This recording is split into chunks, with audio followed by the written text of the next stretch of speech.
Hello, my friends, it's Brad Brain. Lately, I've been speaking about financial literacy, and today I want to address a common misconception that it seems that some people have, and that's somehow TFSAs, tax-free savings accounts, are intrinsically better than RRSPs, registered retirement savings plans. Now, we're not going to really get into what is a TFSA and what is an RRSP. I'll save that for another time. But there's just this thing, and honestly, it irritates me a little bit because to me, if somebody says TFSAs are better than RSPs, it's like saying blue is better than red. The color blue is better than the color red. How can you say that? Now, I get it that there can be certain circumstances where you might prefer one color over the other, right? If you're trying to match your shirt and your tie, sure, you might want one over the other, but that's because of the application, right? And that's exactly the situation here.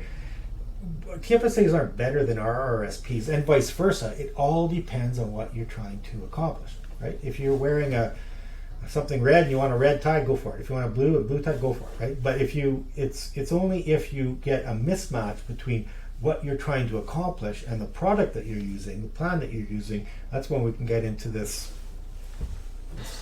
perception that somehow the plan is inferior. It's not. And I'm going to show you. I'm going to prove it to you right now. But let's review really quickly. So with the RRSP, here's the features of it. With the RRSP, you're going to get tax deduction when you put the money in, and that is this is the funny part. People forget this, right? And that might seem weird for me to say that, but I'll tell you what, is that when you look at an RRSP, and if you look at it in a critical sense, invariably what's going to happen is people are looking at the taxation of the money when it comes out. And what happens is, at that painful moment, they've forgotten all of the benefits that have accrued up till now. So don't forget, you get a tax deduction when the money goes in. Here's another element, and this is almost universally underappreciated. And people really underestimate how powerful this next feature is, tax shelter growth. When you put money into an RRSP, or TFSA for that matter, you don't have to pay any tax on the money as it's growing. This is a very tax-friendly environment, and it allows you to accumulate a significantly more amount of money than if the account was taxed all the way through.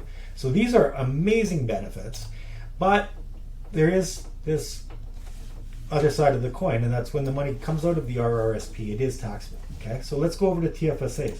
With the TFSA, now what happens is you unfortunately forfeit the tax deduction when you put the money in, and that's a real problem, right? It's a problem.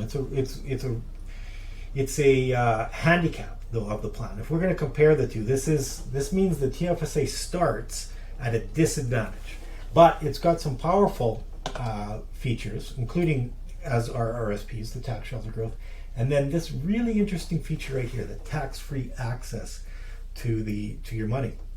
Okay, so which is better? It all depends. But mathematically, I think a lot of people would be surprised to know it's not clear-cut. In fact, if we have a situation like this, which granted is artificial assumptions here, because in the real world, you don't necessarily make exactly the same amount of rate of return on your money like clockwork over an indefinite period of time. So you got to make some assumptions whenever you're comparing. The assumptions I've used here is we put in $10,000, we're going to grow the account at 6%. It's going to take 20 years to grow the money, and then we're in a 40% tax bracket. And as assumptions go, there's nothing wrong with any of that stuff. Okay, so here's the deal. If you put money into an RRSP, we put the full $10,000 in. This is a significant head start because you don't have to pay tax on the money. What that means is if you earn $10,000 and slip it into an RRSP, the full $10,000 gets to be invested. You don't have any leakages to taxation, right? So the $10,000, that compounds year by year, and now here we are 20 years down the road, and we finish with $32,000. Okay, well here's the problem with that. That $32,000 hasn't been taxed yet. If we were to take this out and we're in a 40% tax bracket, what that means is we're left with $19,000. Okay, $19,243. Let's look at the TFSA. Now what happens is we don't start with $10,000 anymore. Because you don't get a tax deduction when, I see a typo here, sorry about that. No, that's, why don't I just fix that right now? Tax deduction. Because you don't get a tax deduction on your contributions, you're not putting in $10,000. If you make $10,000 and you're in a 40% tax bracket, that means you've only got $6,000 left.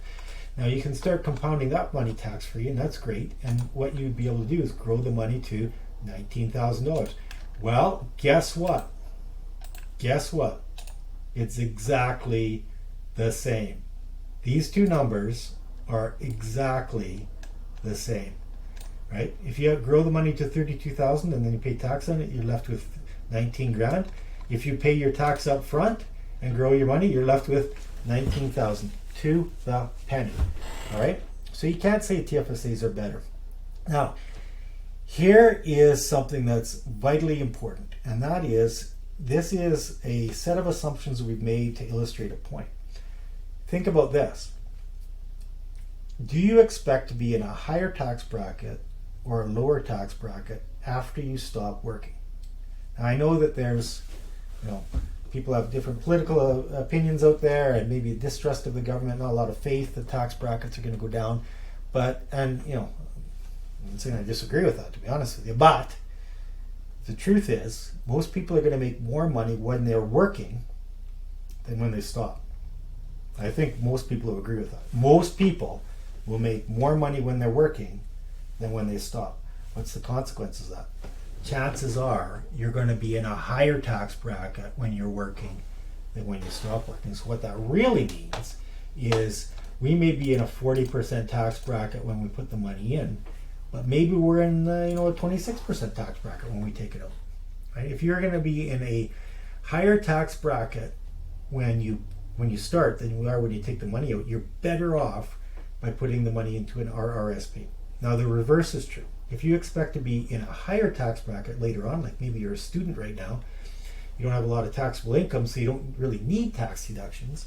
Well, in that case, you very well could be in a higher tax bracket later. And in that case, the TFSA would be the one that's going to come out farther ahead. So, which is better? It all depends. Don't take social media as your source of advice. If you've got questions on which is the right way to plan your finances, talk to a professional. I'm Brad Brain. If I can help you out in any way, please let me know. All the best. Take care. Bye-bye.